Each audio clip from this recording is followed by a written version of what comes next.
Assalamualaikum warahmatullahi wabarakatuh. Di sini saya Rizka Amalia dengan NIM 18. Di sini saya akan menjelaskan tentang learning outcome dari skenario yang pertama yang berjudul batuk berkepanjangan dan berdahak. Nah, dengan LO yang pertama yaitu menjelaskan mengenai penyakit tuberkulosis.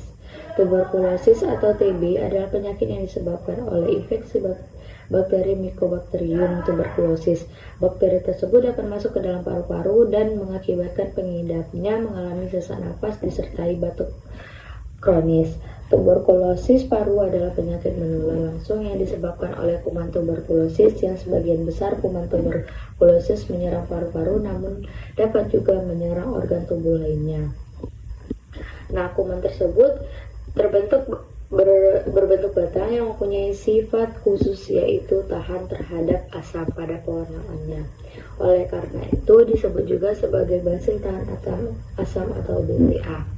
Dan cepat mati jika terpapar sinar matahari langsung, namun dapat bertahan hidup beberapa jam di tempat yang gelap dan lembab. Gejala utama yang sering timbul ketika seseorang terjangkit tuberkulosis antara lain yaitu batuk terus menerus selama 2 minggu atau lebih. Selanjutnya bisa juga timbul gejala lain seperti adanya dahak yang bercampur dengan darah, nafsu makan menurun, berkeringat di malam hari meski tanpa melakukan aktivitas, lalu demam meriang yang berkepanjangan lebih dari 1 bulan, sesak napas disertai nyeri dada, dan berat badan menurun.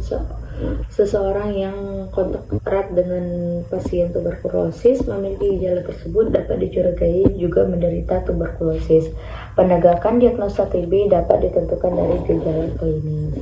Pemeriksaan fisik, pemeriksaan bakteriologi atau pemeriksaan yang dahak maupun cairan di organ yang dicurigai terjangkit TB ekstraparu. Pemeriksaan radiologi atau ronsen dan pemeriksaan penunjang lainnya. Pemeriksaan dahak untuk menegakkan diagnosis TB yang biasa dilakukan adalah dengan pemeriksaan BTA. Dulu pemeriksaan ini dilakukan sebanyak 3 kali, namun saat ini pemeriksaan ini cukup dilakukan hanya sebanyak 2 kali saja, yaitu dahak sewaktu dan dahak pagi. Dahak sewaktu ialah dahak yang dikeluarkan pada saat pasien yang pertama kali untuk pemeriksaan atau siang setelah pemeriksaan dahak pagi. Sedangkan dahak pagi adalah dahak yang dikeluarkan pada saat bangun tidur sebelum makan dan minum.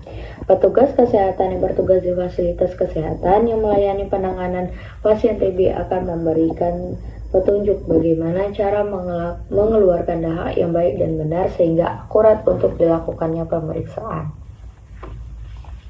LO yang kedua yaitu tahap pra-analitik pada pemeriksaan tuberkulosis ini. Pada tahap pra-analitik, persiapan pasien yaitu memberikan bimbingan kepada pasien tentang cara mendapatkan sputum atau dahak, waktu pengumpulan sputum dan lokasi pengumpulan sputum. Pasien diberi tahu bahwa kualitas sputum sangat bernilai untuk menentukan status penyakitnya. Sputum yang baik berasal dari saluran nafas bagian bawah.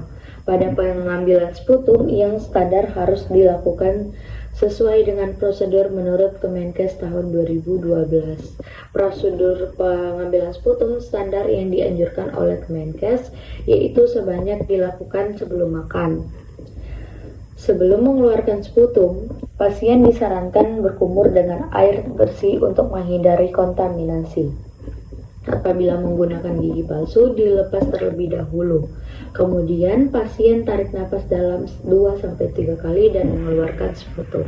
Pada pengambilan sputum yang diambil tidak sesuai standar, yaitu pasien sputum saat ada rangsangan batuk tanpa ada perlakuan. Pada penelitian tentang hubungan berkualitas spesimen dahak dengan gradasi hasil pemeriksaan BTA didapatkan bahwa dalam spesimen air liur masih bisa ditemukan BTA plus 1. Jadi untuk kasus jumlah BTA-nya sedikit, maka teknik pengambilan sputum harus dilakukan dengan benar supaya hasilnya tidak negatif palsu. Nah, LO yang 3 yaitu prinsip pemeriksaan dan prosedur kerja dari pemeriksaan dengan pengecetan Zell-Nielsen dan kultur dengan media Lowes dan Jensen. Prinsipnya yaitu pewarnaan BTA, metode Zell-Nielsen dengan pemanasan pada pewarnaan Zell-Nielsen, lapisan atau pori-pori lipid pada bakteri akan melebur sehingga zat warna akan dapat masuk ke dalam tubuh bakteri. Bila preparat dingin, zat warna tidak dapat terlepas kembali walaupun dilunturkan dengan asam. Nah, berbeda dengan bakteri tidak tahan asam, yang zat warna pertama akan luntur sehingga mengambil zat warna kedua pada pewarnaan kedua. Bakteri tahan asam berwarna merah dan bakteri tidak tahan asam berwarna biru. Lanjutnya, prosedur pembuatan sediaan. Yang pertama, diambil ke kaca sediaan yang bersih, bebas lemak dan tidak ada goresan. Lalu disiapkan sebuah kaca sediaan yang diberi tanda ukuran 2x3 sebagai polanya, dan letakkan kaca bola di atas kaca sediaan. Lampu spiritus dinyalakan dan OC dipanaskan sampai membara mulai ujung sampai ke pangkal. Dengan menggunakan OC steril, lalu biarkan sputum yang kental berwarna putih, kekuningan atau putih berjiwa kehijauan, lalu diletakkan pada kaca sediaan. Sputum diratakan, masukkan OC ke dalam botol yang berisi pasir dan alkohol 70% atau tinggi alkohol kurang lebih 3 cm di atas pasir. Kemudian tangkai OC digoyangkan pelan-pelan untuk melepaskan sisa-sisa partikel sputum yang melekat pada OC. Nah, letakkan OC berdekatan dengan api spiritus. Setelah kering barulah dibakar sampai pijar. Keringkan sediaan pada suhu kamar, jangan dikeringkan di atas nyala api. Sediaan dilewatkan di atas nyala api lampu spiritus sebanyak 3 kali selama 3-5 detik.